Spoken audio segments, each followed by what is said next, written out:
ሰላም የቻናል ቤተሰቦች እንዴት አላችሁ? ትላንትና ማንቸስተር ዩናይትድ እንግዲህ ድሉን አግኝቷል። የመጀመሪያውን ከሬክስሃም ጋር 1-0 ከተሸነፈ በኋላ ትላንትና 5-0 በሆነ ውጤት አሸንፏል። የቅድመ ውድድር ዘመኑን ማለት ነው። ግማሽ ደርዘን አዳዲስ የመሃል ሜዳ ተጫዋቾች ከማንቸስተር ዩናይትድ ጋር ስማቸው ከተያዘ ከጥቂት ቀናት በኋላ ከአዲሱ የውድድር ዘመን በፊት ምልክት ያስቀመጠው ነባሩ ተጫዋች ነበር ሜሰን ማውንት። ስለ ሜሰን ማውንት በነገራችን ላይ ትንሽ ነገር እናንሳና ወደ ጨዋታው ጥልቀት እንገባለን። ሜሰን ማውንት ሌላኛው አማራጭ የሆነ ይሆን? ምናልባት ማንቸስተር ዩናይትድ እንደው ማንቸስተር ኢቭኒንግ ኒውስ እንዳወጣው ከሆነ አሳማኝ ጉዳዮች አሉት። ማንቸስተር ዩናይትድ የሆነ ቁማር ውስጥ እንዳለ የሚገልጽ ዘገባ ሰፋ አድርጎ ይዞ ወጥቶ ነበረ። ሜሰን ማውንት እንግዲህ አሁን በማንቸስተር ዩናይትድ ታዳጊዎች ዘንድ በጣም ተወዳጁ ተጫዋች ነው የሚሉ መረጃዎች በስፋት እየወጡ ይገኛሉ።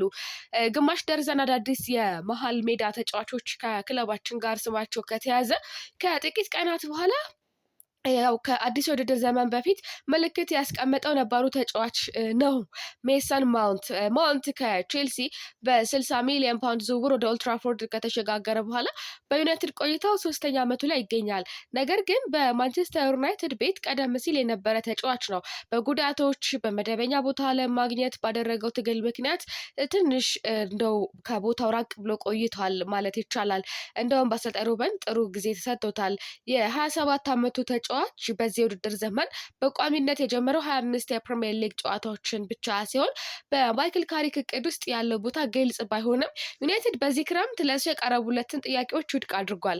የማንቸስተር ዩናይትድ የዜና መጽሔቶች በጣም እንደሚናገሩት ከሆነ ሜሰን ማውንት ምንም እንኳን በጉዳት በተለያዩ ጉዳዮች ምክንያት እንደው ገለል ቢልም በማንቸስተር ዩናይትድ ግን በጣም ተወዳጁ ተጫዋች እንደሆነ ነው መረጃዎች የሚጠቁሙት። በርካታ ደጋፊዎችም እንደዚሁ። ስለዚህ እንግዲህ ማውንት በማንቸስተር ዩናይትድ ተፈላጊ ተጫዋች መሆኑን ያስመስክሯል ማለት ነው። በተለያዩ ጊዜ የሚወጡ መረጃዎችም ያንን የሚጠቁሙ ሆኗል። ማንቸስተር ዩናይትድ በዚህ ወቅት በተለይ ደግሞ አማካይ እየፈለገ ባለበት ወቅት የማውንት ብቃት ባለፈው ካዝሚሮን ተክቶ ያው እንዴት እንደተጫወተ ሁላችንም እናውቃለን እና በዚህ ረገድ ይመስላል ምናልባት እንደ ሌላ አማራጭ እንደ ሌላ ሂደት የማውንትን ጉዳይ እየጠበቁ ይሆናል። ለዛም ነው ጥያቄዎችን የማንቸስተር ዩናይትድ ሰዎች እየመለሱ ያልሆነው ከዚሁ ከማውንት ጋር በተያዘ ማለት ነው። እንዳልኳችሁ እንግዲህ ማውንት 27 ዓመቱ ነው። ከዛ ደግሞ በተለያዩ ጉዳቶች ምክንያት የማንቸስተር ዩናይትድ ተጫዋች እንኳን መሆኑ ሲያጠራጥር ነበረ። በዚህ ረገድ ማንቸስተር ዩናይትድ ሁለት አማካይ ተጫዋቾችን ማስፈረሙ ይታወቃል። ያው አንደኛው ቀደም ሲል በጨዋታው የተመለከት ነው ሳንቶስ ነው። ሌላኛው ደግሞ ዩሪ ቲሌማንስ ነው። ከዚህ ከሁለቱ ስምምነት በኋላ ለ40 ሚሊዮን ፓውንዱ ኦሊ ዋትኪንስ ኦፊሴላዊ አስቶን ቪላ ጥያቄ ሊያቀርብ ይችላል የሚሉ አሉ ዩናይትድ። ስለዚህ ክለባችን በዚህ ክረምት አንድሬ ሳንቶስ እና ዩሪ ቲሌማንስን በማስፈረም በመሃል ሜዳ ተጫዋቾች ላይ 85 ሚሊዮን ፓውንድ ወጪ አድርጓል። በዚያ የሜዳ ክፍል ሶስተኛ አማራጭ ለማስፈረም አሁንም ገበያ ላይ ይገኛል። ስለዚህ ዩናይትድ ሶስተኛ መሃል ሜዳ ተጫዋች የማምጣት ሀሳብ ላይ ሙሉ በሙሉ አልተስማማም። እንደዚሁም የቹዋሚኒ የማይሳካ አይነት ነው። እነዚያን ገንዘቦች ወደ ሌላ ቦታ ማዞርና ማውንት በማንቸስተር ያደረገውን የእግር ኳስ ሕይወት ለማንሰራራት እድል ለመስጠት መጥፎ ሀሳብ አይደለም ይላል ዘገባው። እንደውም ማንቸስተር ኢቭኒንግ እንደሚያስቀምጠው ምንድነው ማውንት ባለፈው የውድድር ዘመን ማጠቃለያ ላይ በሰንደርላንድ እና ብራይተን ላይ በካዚሚሮ ቦታ 2 ጊዜ በቋሚነት ጀምሯል። ያም ቢሆን ግን እሱ የብራዚላዊን ተጫዋች ትክክለኛ ተተኪ አይደለም። ወደ ኋላም እየተሳበ የሚጫወት አይደለም። በካሪክ አዲስ መልክ በያዘው ዩናይትድ ውስጥ ይህ ምንም ለውጥ አያመጣም። የካሪክ በኃላፊነት 2ኛ ዓመቱ እቅድ ውስጥ ይሄ ኳስን ኮንትሮል አድርጎ መጫወት የተመሰረተ ነው። ዩናይትድ በዚህ ክረምት ትኩረት ያደረገው እንደው የቆዩ አይነት ተከላካይ መሃል ሜዳ ክፍል ላይ ሳይሆን ከፍተኛ የቴክኒክ ብቃት ባላቸው የመሃል ሜዳ ተጫዋቾች ላይ ነው። ጥቂት እንግሊዛውያን የመሃል ሜዳ ተጫዋቾች የማውንት አይነት የቴክኒክ ጥራት አላቸውና ከዝቅተኛ የቀድሞ ውድድር ዘመን ጅምር በኋላ በትሮንድ ሄድ ባደረገው ጨዋታ በትላንትና ዕለት 4-2-3-1 የጨዋታ ቅርጽ ውስጥ ጠለቅ ብሎ የመጫወት ሚና ለእሱ የሚከብድ እንዳልሆነ አሳይቷል። ትላንትና አሁን ላይ የእሱ ምርጥ ቦታ እንኳን ሊሆን ይችላል ይባላል። ማውንት ኳስ በእግሩ ምንድነው በሚያደርገው ሂደት ውስጥ ኳስ እግሩ ስትገባ ምቾት ይሰማዋል። ለተጋጣሚ ኮንፈርት ይነሳል። እንደዚሁም ደግሞ ለማንቸስተር ዩናይትድ ደጋፊዎችም ለቲሙም ቢሆን ምቾት አይነሳም፣ አጠራጣሪ ሆኖ አያውቅም። እዚህ የትላንትናው ጨዋታ በተለይ ደግሞ የበለጠ ነገሮችን እንዲያመቻቹ እድል የከፈተ ይመስለኛል። በጨዋታው መጀመሪያ ላይ ከራሱ የቅጣት ክልል ፊት ለፊት እየመታ የነበረ ሲሆን ከዛም በኋላ እንግዲህ በጣም የሚደረጉ ኳሶችን እየመለሰ ወደፊት በመውጣት ቡድኑን በፍጥነት ወደ ማጥቃት እንዲሸጋገር ረድቶታል። ከዚያም በግማሽ ጨዋታው መጨረሻ አካባቢ ተጋጣሚዎች ወደ ጨዋታው ለመመለስ መንገድ ሲፈልጉ ዝቅተኛ የጎንዮሽ ኳስ ለማቋረጥ በራሱ የቅጣት ክልል ውስጥ በጥሩ ሁኔታ ተገኝተዋልና በተከታታይ ለሁለተኛው ጨዋታ ማውንት ከአዲሱ የ50 ሚሊዮን ፓውንድ ፈራሚ አንድሬ ሳንቶስ ጋር በመሀል ሜዳ የተጣመረ ሲሆን ከግማሽ ሰዓት ጥቂት ቆየት ብሎ በራሳቸው ሜዳ ውስጥ ቦታ ለመፍጠር በጥሩ ሁኔታ ተዋህደዋል። ሳንቶስ ለአጭር ርቀት ኳስ የማቀበል ክህሎቱን በማሳየት ለፓትሪክ ዶርጉ ማለት ነው በደንብ አመቻችቶ ያቀበለውን ከዛ ግብ ይሄ የግብ ምንድነው ጎኑ ብረቱ ለገጨው ኳስ አመቻችቶ ሰጠ። ቢሆንም ያው ይህ ሊሆን የቻለው ማውንት በቀኝ በኩል የሰጠውን የቅጣት በፍጥነት በመምታት አስደናቂ አቋራጭ ኳስ ወደ ዶርጉ እግር በመላክና ጨዋታውን ክፍት በማድረጉ ነበርና የማውንት ጫና የመፍጠር ፕሬሲንግ ብቃት በዚህ የቅድመ ውድድር ዘመን ደረጃ በተለየ ሁኔታ አስደናቂ ነበር። ነገር ግን እሱ መሪም ጭምር ነው። የቻምፒየንስ ሊግ አሸናፊና የእንግሊዝ ብሔራዊ ቡድን ተጫዋች በመሆኑ ከፍተኛ ልምድ ያለው ሲሆን ሻሌሲ የመጀመሪያውን ግብ ካስቆጠረ በኋላ ማውንት ከታዳጊው ጋር ወደ ሜዳ እኩሌታ አብሮ እየተጓዘ ለወጣቱ ጥቂት ታክቲካዊ ልምዶችን ዝርዝሮችን ሲያሳይ ትኩረት ስቦም ነበር። ማውንት አካዳሚውን በእጅጉ እንደሚደግፍም ይታወቃል።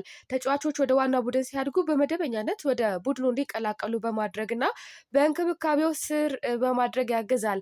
በልብስ መቀየሪያ ክፍል ውስጥም ቁልፍ ሰው ሆኗል። አሁን ያለው ፈተና በሜዳ ላይም ቁልፍ ሰው መሆኑ ነው። ዩናይትድ በዚህ ክረምት ሶስተኛ መሀል ሜዳ ተጫዋች ካላስፈረመ ማውንት ያንን ክፍተት በበቂ ሁኔታ ሊሸፈን ይችላል የሚሉ መረጃዎች አሉ። በእርግጠኝነትም ያንን አሳይቷል። ተወዳጁ ተጫዋች ሜሰን ማውንት አይ ቲንክ በአሰልጣኝ ሩበን አሞሪም በነገራችን ላይ የምታስታውሱ ከሆነ በጣም የሚወዱ ተጫዋች ከቡድኑ በጠቅላላ ማውንትን ይመስለኛል እና ማውንቱን በጣም ይወደዋል። ሌላኛው ጉዳይ እንደው ካሪክ በቅድመ ውድድር ዘመን ዋናውና አስፈላጊው ነገር ምን እንደሆነ በግልጽ ያስረዳበት ነው። በተለይ በትላንትናው ጨዋታ ድል ካደረገ በኋላ በዚህ ደረጃ እውነት እንደዚህ ግብ ሳይቆጠርብን መውጣት፣ ግቦችን ማስቆጠራችን፣ ሁሉም ተጫዋቾች ከጉዳት ነፃ ሆነው መውጣታችን እጅግ በጣም የሚደነቅ ነገር ነው። የቡድኑ ብቃት ሁልጊዜ እንዲሻሻል የምንፈልገውን ያክል ተጫዋቾችን ከጉዳት ጠብቆ በቅድመ ውድድር ዘመን እድገት ማሳየት ከምንም በላይ አስፈላጊ ነገር ነው ሲል ተናግሯል። ታዳጊ ተጫዋቾችን በሚመለከት ታዳጊ ተጫዋቾች ራሳቸውን በነፃነት ሲገልጹ ማንነታቸውን ሲያሳዩና የተሻሉ ለመሆን ራሳቸውን ሲገፉ ማየት ደስ ይላል። በሁለተኛው አጋማሽ ያሳዩት የጨዋታ እንቅስቃሴ በእውነት በጣም በጣም ጥሩ ነበር ሲልም ነው የገለጸውና ከእነሱ ይህንን በማየት እጅግ በጣም ደስተኛ ነኝም ብሏል ካሪክ ከጨዋታው መጠናቀቅ በኋላ ማለት ነው። እንደዚሁ ደግሞ በቅድመ ውድድር ዘመን ለጄጄ ጥቂት ደቂቃዎችን መስጠት ነበረበት የሚሉ ነበሩ። ጄጄ እንደምታውቁት ጉዳት ላይ ነው የሚገኘው እና ያው ደግሞ ገና ታዳጊም ከመሆኑ አንጻር በደንብ ማገገም አለበት በሚል ይመስለኛል ትላንትና ሰፊ ግምት ተሰጥቶት ነበር ጄጄ ጋብሪኤል ይሰለፋል የሚል፣ ዞሮ ግን አልሆነም።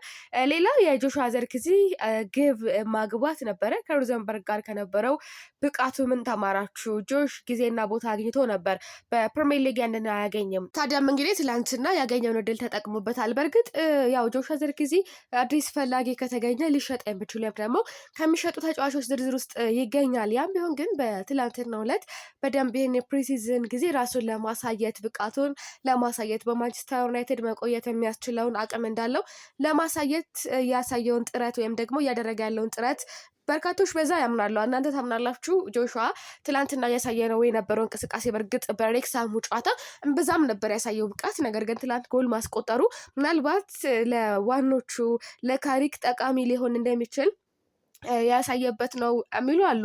ከሮዘንበርግ ጋር ባለው ጨዋታ ይበልጥ ያስደመማችሁ የማንቸስተር ዩናይትድ አካዳሚ ኮከብ የትኛው ነው? ሻሌሲ ጨዋታ ኮከብ እንደው በጣም በርካቶች ለምሳሌ ሻሌሲ፣ ያኮብ ዲቫኒ፣ ሃሪ ያማስ እና ናይታን ዊሊያምስ ሁላቸውም ግብ ያስቆጠሩ ተጫዋቾች ናቸው። በርካታ አስደናቂ ብቃቶች አሳይተዋል። በተለይ በጣም ደጋፊዎች አማስን፣ ሻሌሲን በጣም ሲወዷቸው በጣም ይሄ ምንድነው ተገርመው ሲያዩቸው ነበረ እና ማንቸስተር ዩናይትድ ምናልባት ቀጣይ በጣም ተተኪ ልጆችን እያፈራ እንዳለ የሚያበስር ፊሽካ ነበር። የትላንትና በርካታ ተጫዋቾች ገብተው የተሳተፉበት። በዚህ ውድድር ዘመን እድል ሊሰጠው ይገባል የምትሉት ተጫዋች የትኛው ነው? እንደው ማንቸስተር ዩናይትድ በትላንትናው ዕለት ሲያሸንፍ ይበልጥ ደግሞ ያስደመመን ተጫዋች ብለው በርካታ ደጋፊዎች ያሉት ሻሌሲ ነው። ሻሌሲ በጣም ድንቅ ብቃት ነው። ተስፋ ማድረግ ብቻ ሳይሆን ማድረግ ይችላል። ካሪክ ተጫዋቾችን ማስገባት ይችላል። በተቻለ መጠን ብዙዎቹ ያንን ሽግግር አሳይተዋል። ወደ ለዋናው ቡድን የሚገባ አይነት ብቃት እንዳላቸው አስመስክረዋል። ለማንኛውም እናንተስ ምን ትላላችሁ? ሻሌሲን እንደዚህም ሌሎችም ተጫዋቾች ግብ ያስቆጠሩትንም ጨምሮ ሀሳብ አስተያየቶቻችሁን አድርሱን። መልካም ጊዜ ይሁንላችሁ። ወዳችኋለሁ።